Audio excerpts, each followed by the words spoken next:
Bonjour les Capricornes, j'espère que vous allez bien.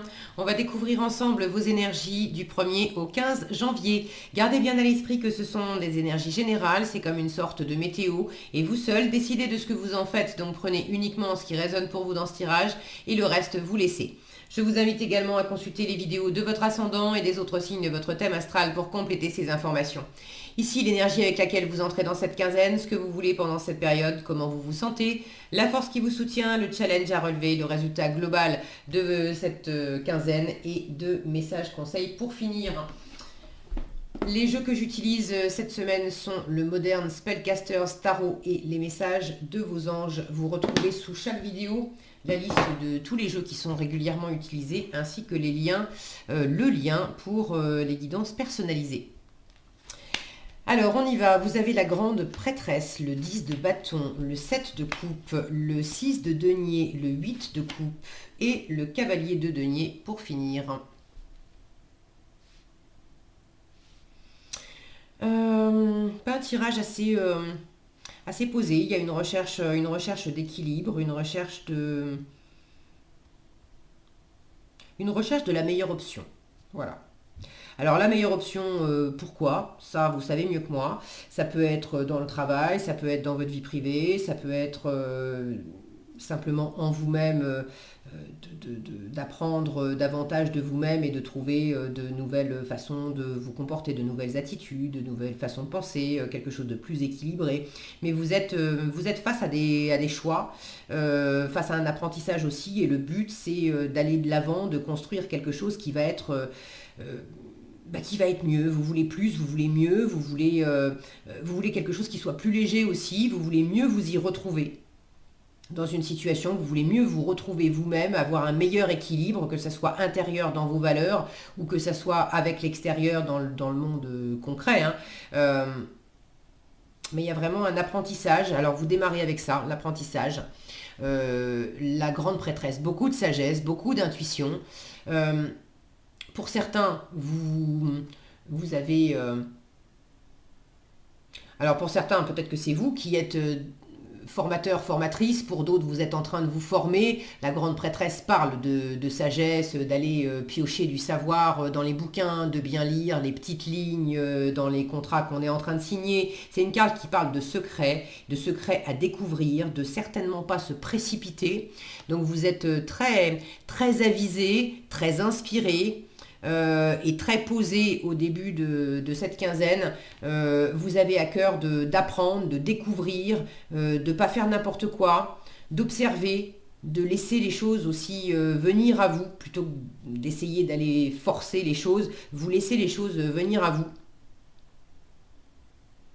Et vous avez vraiment envie d'en découvrir plus dans une situation, en découvrir plus en vous-même, et en découvrir plus dans une situation. Votre état d'esprit, c'est le 7 de coupe. Vous avez des options.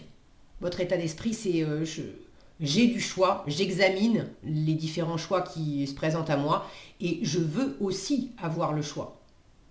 Donc soit j'ai du choix et je suis déjà en train d'examiner, soit je n'ai pas nécessairement le choix, mais je suis dans l'état d'esprit de me créer le choix, d'observer, d'apprendre.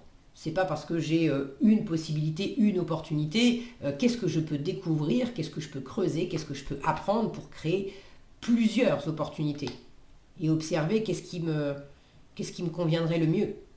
Parce que ce que vous voulez, c'est boucler un cycle qui est devenu trop lourd, trop contraignant, trop de responsabilités, trop d'activités, trop de boulot, là, la carte parle d'elle-même, vous voyez plus où vous allez en fait. Alors c'est peut-être, moi j'ai l'impression que vous avez déjà le choix. Et justement, vous savez que ça fait quand même beaucoup de choses. Vous courez 15 lièvres à la fois, vous prenez beaucoup trop de responsabilités sur les épaules, vous prenez beaucoup trop de dossiers, de choses à faire au boulot. Alors, au boulot dans votre vie professionnelle ou dans votre vie en général, entre le boulot, vos projets personnels, le sport, ceci, cela, vous avez peut-être un peu trop chargé la mule et là vous êtes dans cet état d'esprit d'examiner les différentes choses que vous avez à faire, les différentes habitudes que vous avez prises aussi de faire ceci et cela et d'observer.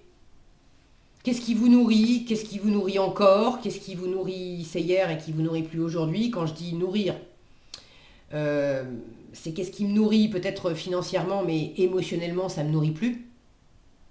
Peut-être que ça ne me nourrit plus ni émotionnellement, ni financièrement d'ailleurs. Il y a quand même une envie de s'alléger, une envie aussi de se reconnecter aux meilleures options, à ce qui vous fait le plus plaisir. Et en force, on vous invite à privilégier l'équilibre. Le 6 de denier, c'est le donner et le recevoir, mais dans une circulation libre et équitable. Je ne sais pas si vous voyez bien, voilà. Et là, on a cette notion de nourriture, de boire et de manger, donc vraiment d'être nourri, de se sentir nourri. Alors, dans quelle mesure vous donnez, et vous avez beaucoup donné à votre employeur, beaucoup donné à votre vie de famille, à votre environnement. Vous avez fait beaucoup de choses pour vous, pour les autres, mais vous en avez trop fait. Et là, il est temps aussi d'observer et de faire le tri. Qu'est-ce qui est vraiment équilibré? Qu'est-ce qui vous nourrit encore? Qu'est-ce qui vous nourrit plus? Je vous le disais tout à l'heure. Et qu'est-ce qui est équilibré dans le sens où vous donnez à votre environnement très bien, mais est-ce que ça vous est rendu? Alors l'idée, c'est pas de donner pour recevoir, mais pour se sentir dans un équilibre avec son environnement. C'est aussi sympa de sentir qu'on évolue dans un environnement où on prend soin des autres, ok, mais les autres prennent soin de nous aussi. Il y a quelque chose on y trouve aussi notre compte. Quand on est dans un 10 de bâton, c'est sûr, on s'occupe des autres, mais on prend tout sur le dos. Les autres, pendant ce temps-là, peuvent aller jouer, peuvent aller partir en vacances, prendre du bon temps. C'est facile pour eux. On a pris notre part plus la leur. Et là, vous avez envie d'en finir avec ça. Alors, dans quelle mesure c'est aussi, ça venait de vous, hein, le 10 de bâton. Quand on est dans une optique, dans une position de 10 de bâton, on a vite fait de dire aux autres « Non, mais t'inquiète, je vais m'en charger, laisse ça, je vais le faire. » Ok, puis un petit truc, plus un petit truc, plus un petit truc, et vous vous retrouvez dans cette position. Donc il s'agit aussi d'apprendre et de découvrir en vous-même comment, par vous-même, déjà, vous vous êtes mis dans cette situation. Le 7 de coupe peut nous parler d'illusion. Dans quelle mesure vous examinez les choix que vous avez pour l'instant. Vous examinez aussi, vous êtes en train d'apprendre et de découvrir où est-ce que vous vous êtes fait des illusions. Où est-ce que vous avez beaucoup donné, beaucoup ramé, beaucoup investi du temps, de l'argent, peut-être de l'amour, du dynamisme, de la motivation, ça c'est sûr. Dans quelle situation vous avez beaucoup investi, vous avez beaucoup pris sur vous, parce que vous étiez dans cette illusion qu'à un moment donné, ça allait payer, ça allait être rentable, ça allait être... Alors, est-ce qu'effectivement, pour certains, c'était vraiment une illusion? Et là, j'ai l'impression... J'ai pas la sensation que vous ayez été dans une situation où vous avez beaucoup donné et vous n'avez absolument rien reçu. J'ai la sensation que vous avez reçu. Maintenant, est-ce que vous avez reçu à hauteur de ce que vous espériez dans le scénario idéal que vous faisiez? Pas nécessairement. Il y a non seulement un équilibre à trouver, à retrouver, mais une envie de plus, de mieux, et ça c'est challengeant, parce que le 8 de coupe, ça demande justement de laisser derrière soi quelque chose qui était bien. On avait 8 coupes. 8 coupes, c'est quand même très sympa. Sauf que 8 coupes, non, c'est plus suffisant. Je veux la 9e coupe, je veux la 10e coupe. La 9e coupe, c'est les vœux réalisés, c'est la pleine abondance émotionnelle par moi-même, pour moi-même. Et le 10 de coupe, c'est l'abondance émotionnelle avec mon environnement. C'est le jackpot émotionnel, c'est le plein bonheur de cœur qu'on partage avec les autres. C'est la vie de famille, c'est le fait d'être pleinement amoureux, c'est pleinement partagé. Alors là, on a de l'équilibre. Bon. Donc j'ai la sensation que, de toute façon, ce que vous aviez vécu jusqu'à présent, certes, c'était lourd, vous aviez mis il y a quelque chose à boucler là-dedans, mais il y avait des bons côtés. Il y avait vraiment des bons côtés.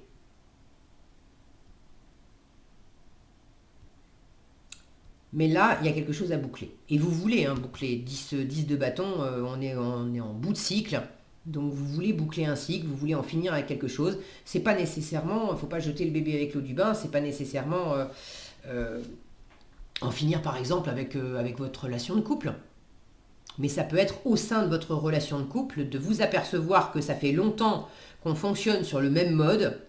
Je suis en train de découvrir des choses de moi à travers ça, en m'apercevant que là, il y a des trucs qui ne me conviennent plus, c'est trop lourd pour moi.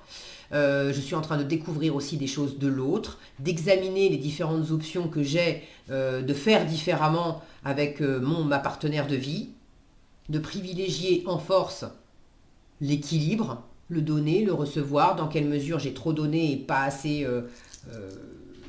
reçu. Peut-être que j'ai besoin d'apprendre aussi à demander de l'aide. Je faisais pour les autres, mais je demandais jamais qu'on m'aide.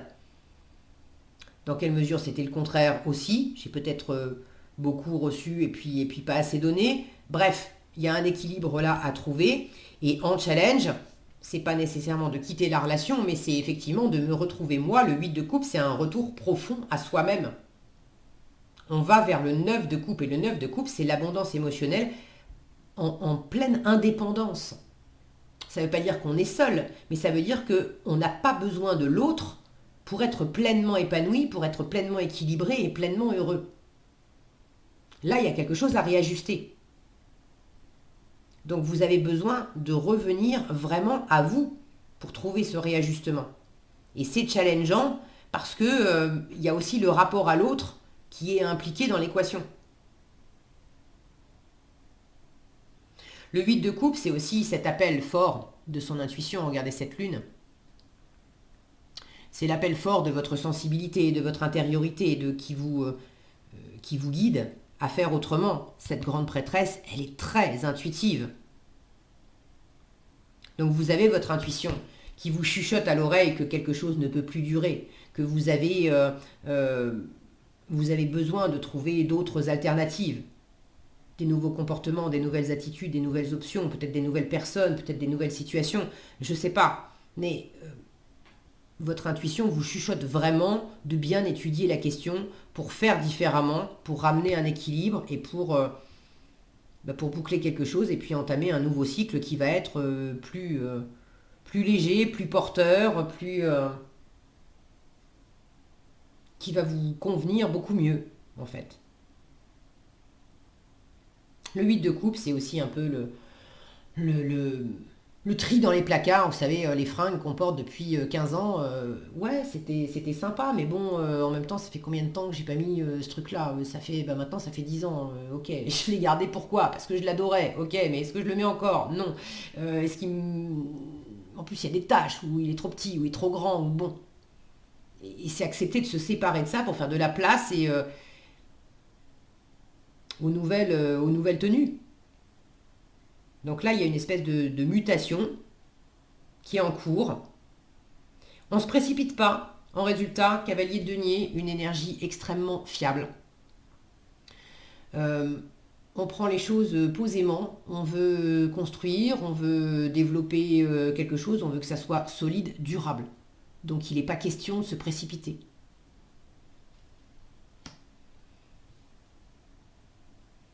De toute façon, j'ai ce côté très posé là dans votre tirage. À la limite, vous pourriez avoir envie que ça bouge un peu plus vite parce que 10 de bâton, c'est le seul endroit où j'ai des bâtons, où j'ai une énergie un peu plus vive. Et encore, 10 de bâton, je serais tentée de dire que justement, on est au summum là du bâton. Ça va trop vite, c'est trop. C'est trop. Donc j'ai plus l'impression que de toute façon, même vous avez envie de calmer le jeu là. Tranquille. Tranquille. La grande prêtresse, c'est pas une carte d'action, elle bouge pas, elle observe, elle écoute, elle apprend, elle transmet éventuellement, mais c'est pas une carte d'action du tout. 7 de coupe, c'est pas une carte d'action non plus, on est en train d'observer les différentes options.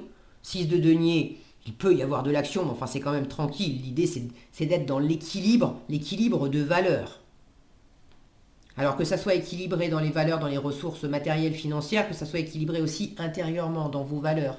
la valeur que vous accordez à vous, que vous accordez aux gens, que vous accordez aux choses. Mais on est dans les deniers, l'élémentaire, l'élément physique, l'élément posé, ancré, donc tranquille. C'est pas rapide comme énergie. 8 de coupe, c'est pas une énergie non plus d'action. Il peut se passer des choses évidemment, mais bon, vous l'avez en challenge. Il s'agit de plus d'un retour à soi, d'une introspection, de laisser des choses derrière soi. C'est pas très énergique. Donc c'est un tirage vraiment très posé. Alors c'est très bien d'avoir ce cavalier de denier. Il y a beaucoup de fiabilité en résultat, en conséquence.